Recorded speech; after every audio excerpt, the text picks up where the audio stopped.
Welcome back to Magically Talented Read Alouds. Today we'll be reading The Name Jar by Yangshok Choi.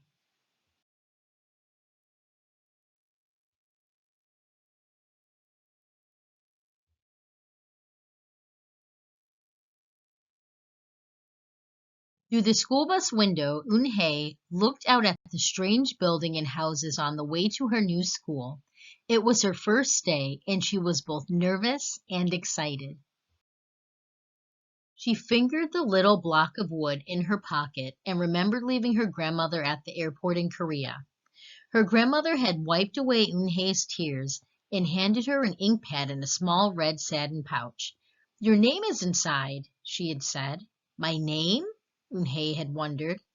Again she took out the red pouch to look at the wooden block with her name carved in it. As she ran her fingers along the grooves and bridges of the Korean characters, she pictured her grandmother's smile. "Is that thing for show and tell?" a boy asked Eun-hye, surprising her. Yoon-hye looked up as more kids leaned over. "No, it's mine," Yoon-hye answered, quickly putting the pouch back in her pocket. "Are you new here? What's your name?" a girl asked. "Yoon-hye," said Yoon-hye. "Oh, nay?" the girl asked, scrunching her face. "Oh, oh, oh, nay," some kids chanted. "No, no," Eun-hye corrected. "It's spelled U-N-H-E-I. It's pronounced Eun-hye." "Oh, like you hey?" the boy said. "Like you hey? What about hey you?" Just then, the bus pulled up to the school and the doors opened. Eun-hye hurried to get off. "You-hey, bye-bye!" the kids yelled as she left. Yoon-hye felt herself blush. Yoon-hye stood in the doorway of her new and noisy classroom. She was relieved that the kids on the bus had gone to other rooms, but her face still felt red. "Are you going in?" asked a curly-head boy with lots of dots on his face. "You're the new girl, right?" he asked cheerfully. Yoon-hye nodded, and before she could walk away, the boy took her hand and pulled her through the door. "Here's the new girl!" he announced so loudly that the teacher, Mr. Kokotos, almost dropped his glasses. Mr. Kokotos thanked him and greeted Eun-hye. "Please welcome our newest student," he said to the class. "She and her family just arrived from Korea last week." Eun-hye smiled broadly and tried not to show her nervousness. "What's your name?" someone shouted. Eun-hye pictured the kids on the bus. I haven't picked one yet," she told the class, "but I'll let you know by next week." As Mr. Kokotos showed her to her desk, she felt many round, curious eyes on her. "Why doesn't she have a name?" she heard someone whisper. "Maybe she robbed a bank in Korea and needs a new identity," a boy replied. On the bus home, nobody teased her, but Eun-hye kept thinking about her name. "How was school, Eun-hye?" her mother asked when she walked in. "Did you understand the teacher?" Eun-hye simply nodded. She unpacked her school bag and set the red pouch by a photograph of her grandma. "I'm glad you are learning English well," her mother said. "You must study hard, behave nicely, and get good grades to show that you're a good Korean." "I will," replied Eun-hye. But I think I would like my own American name," she said quickly. Her mother looked at her with surprise. "Why? Eun-hye is such a beautiful name. Your grandma and I went to a name master for it." "But it's so hard to pronounce," Eun-hye complained. "I don't want to be different from all the American kids." "You are different, Eun-hye," her mother said. "That's a good thing." Eun-hye just wrinkled her nose. Later that day, Eun-hye and her mother went grocery shopping in their new neighborhood. They passed Fadil's Falafel, Tony's Pizza, and Dot's Deli. A big graffiti-painted garbage truck roared like a lion as it took off down the street.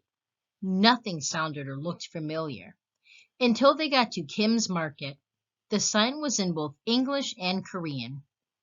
Her mother picked up cabbage to make kimchi, Korean-style spicy pickled cabbage, and other vegetables, and meat.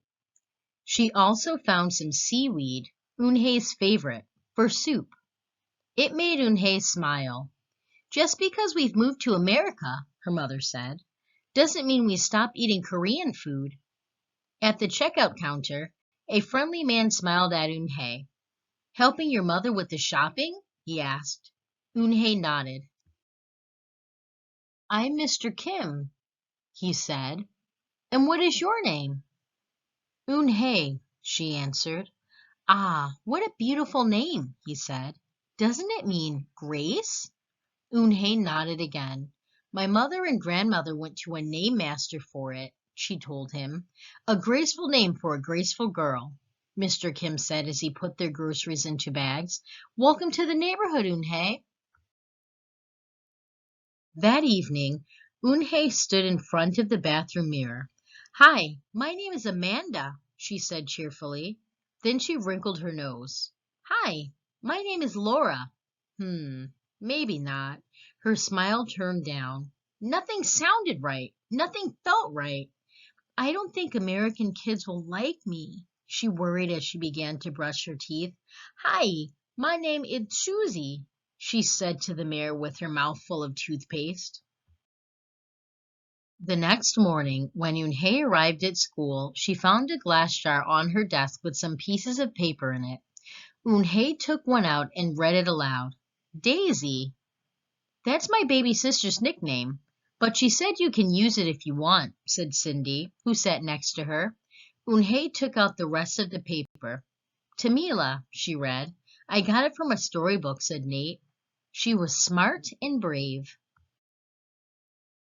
Eunhae nodded and folded another piece.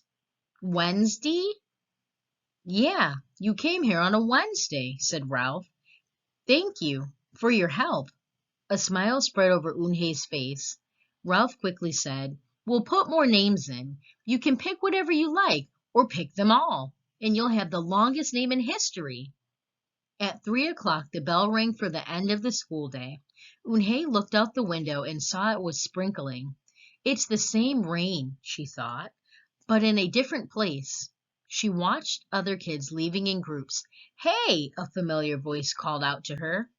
Eunhae turned around to see the curly-haired boy again.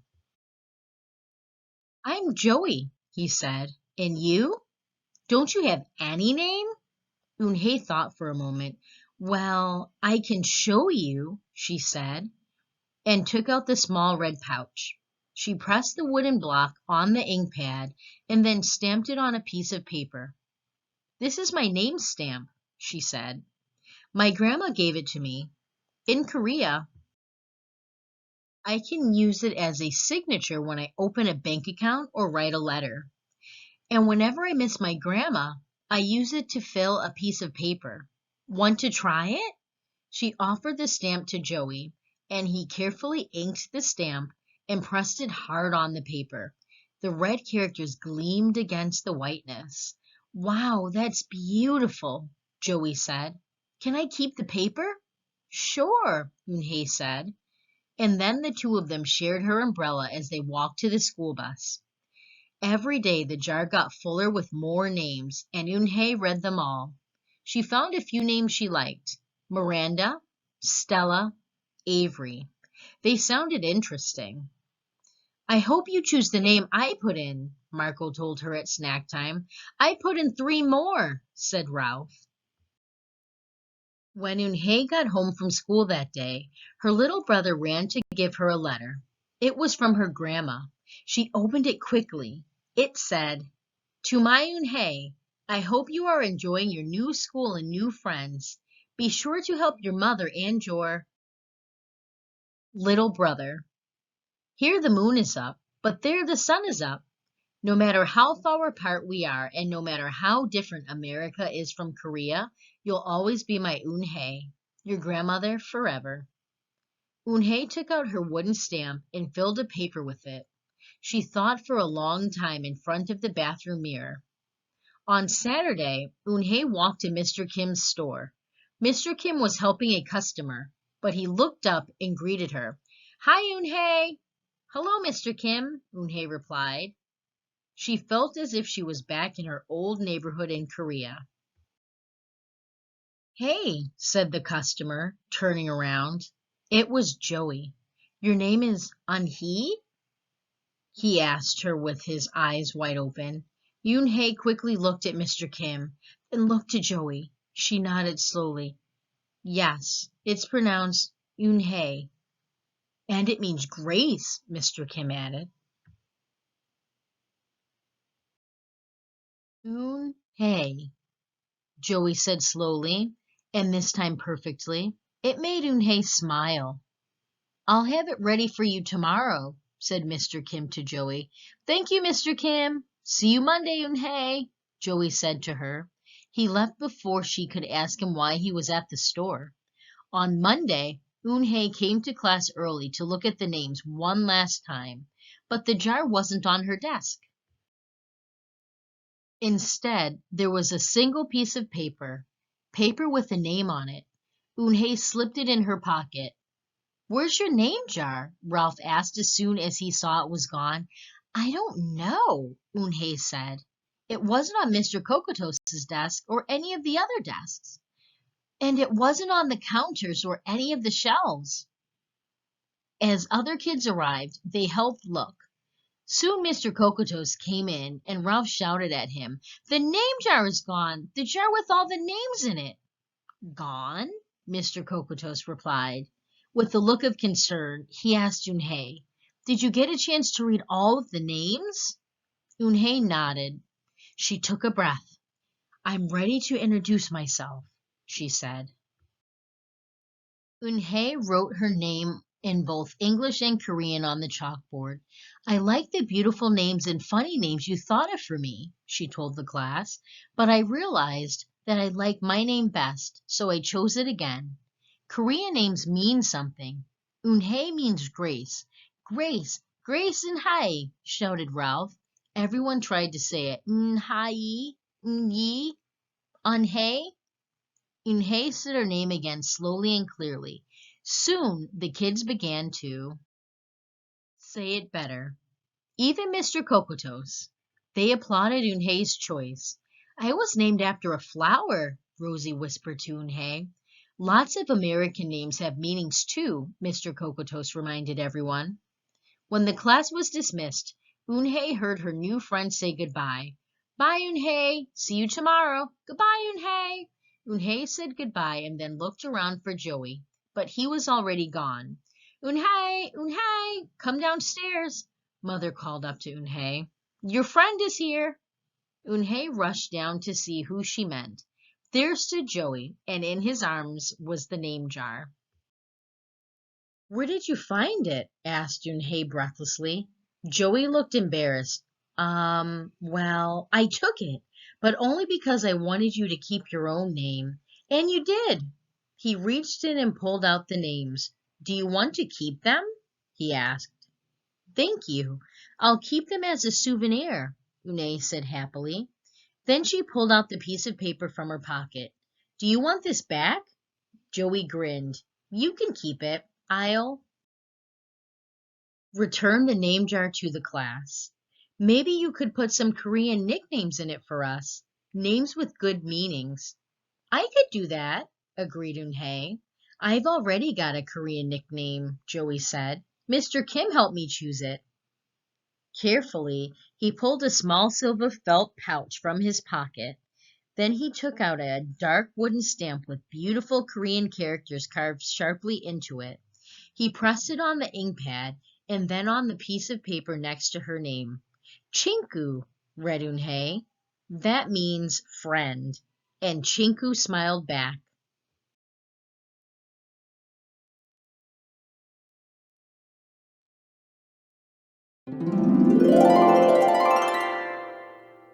This brings us to the end of our read aloud. Thank you for joining us.